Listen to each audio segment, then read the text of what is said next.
मध्य प्रदेश में शीतलहर का दौर जारी है। वहीं कई देशों में बर्फबारी हो रही है, जिसका सीधा असर वहां पर रहने वाले पक्षियों पर पड़ रहा है। ऐसे में वहां वास करने वाले पक्षी कम ठंड वाले इलाकों में अपने भोजन की तलाश में निकल जाते हैं। ऐसे विदेशी पक्षियों का बसेरा आगर मालवा भी है। शहर की लाइफलाइन बड़ा तालाब पर इन पक्षियों का इन दिनों डेरा है। वहीं अब स्थानीय लोग इस तालाब को रामसर साइट घोषित करने की मांग कर रहे हैं, ताकि विदेशी पक्षियों के लिए अनुकूल वातावरण निर्मित हो सके और पर्यटन के साथ साथ रोजगार के अवसर भी उपलब्ध हो सके। देखिए एनडीटीवी की खास रिपोर्ट। सुनहरी शाम है और सूर्यास्त का समय हो चुका है। मेरे पीछे आप देख रहे हैं आगर मालवा का ऐतिहासिक बड़ा तालाब, जिसकी उम्र 1000 साल से ज्यादा है। लगभग 400 बीघा से ज्यादा क्षेत्रफल में फैला यह तालाब अपनी खूबसूरती के लिए जाना जाता है और अपना जो जल है, इसका जो पानी है, ये पूरे शहरवासियों को जीवन देता है। ये शहर की जीवन धारा है। खास मायने हम इसलिए यहाँ पर मौजूद है क्योंकि अभी जो मौसम चल रहा है, ये जो दूसरे अन्य देश है, जो ठंडे बर्फबारी वाले देश है, वहां पे बर्फबारी होने के चलते जो वहां के जो पक्षी यहाँ पर आके प्रवास करने लगे।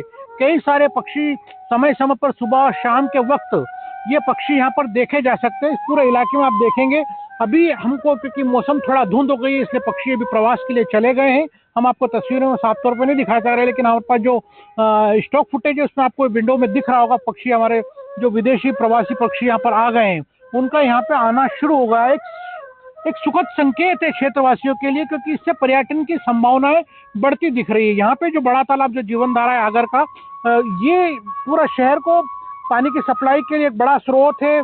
पीने का पानी इसी के माध्यम से उपलब्ध होता है। काफी सारे लोग यहाँ पर सुबह शाम घूमने के लिए आते हैं। तेज सिंह चौहान हमारे साथ मौजूद है। आप पक्षी प्रेमी भी है, पशु प्रेमी भी है। किस तरह का वातावरण, किस तरह के पक्षी रोज देख रहे हैं अभी आप? जी, मैं मोती सागर से नियमित रूप से सांध्यकालीन दौर में पिछले 10 वर्षों से जुड़ा हुआ हूँ और यहाँ पे पूरे वर्ष भर पानी रहता है तालाब में और वर्ष भर तरह तरह की प्रजातियों के पक्षी आते हैं। खासकर शीतकाल के दौर में इन पक्षियों की आवाजाही यहाँ देखने योग्य बनती है। तो ये कौन से पक्षी होते हैं? आपको कुछ किस्म कुछ पता है कि आप इसमें अध्ययन कर पाए, या इनकी कुछ जो विशेष क्रिया है, किस तरह की देखते हैं आप इन पक्षियों में?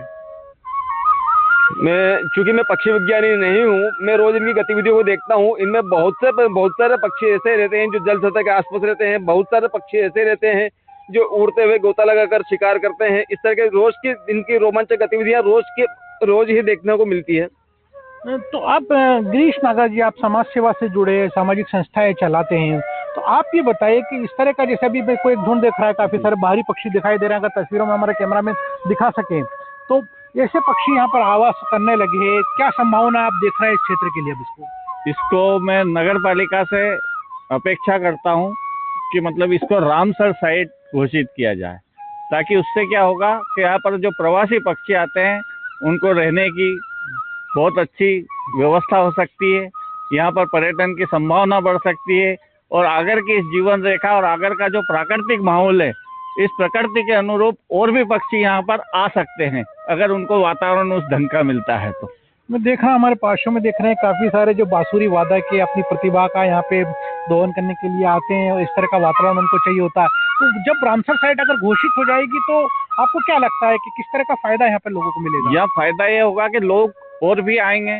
आगर नगर के आसपास के लोग, आगर नगर के लोग तो चूंकि रोज आते ही हैं शाम के समय, मतलब यहाँ पर बहुत सारे लोग आते हैं, तो अपन ये चाहते हैं कि मतलब बाहर के लोग भी यहाँ पर आकर ये इस प्रकार के आनंद ले सकते हैं और मतलब ये बहुत अच्छी संभावना यहाँ पे बन सकती है।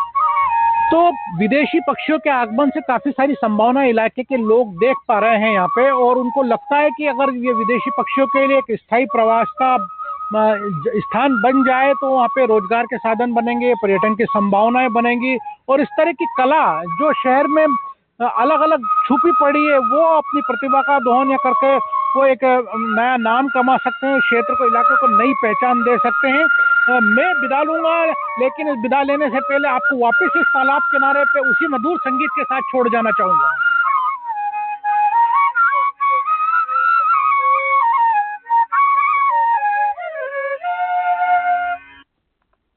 निवाड़ी के पृथ्वी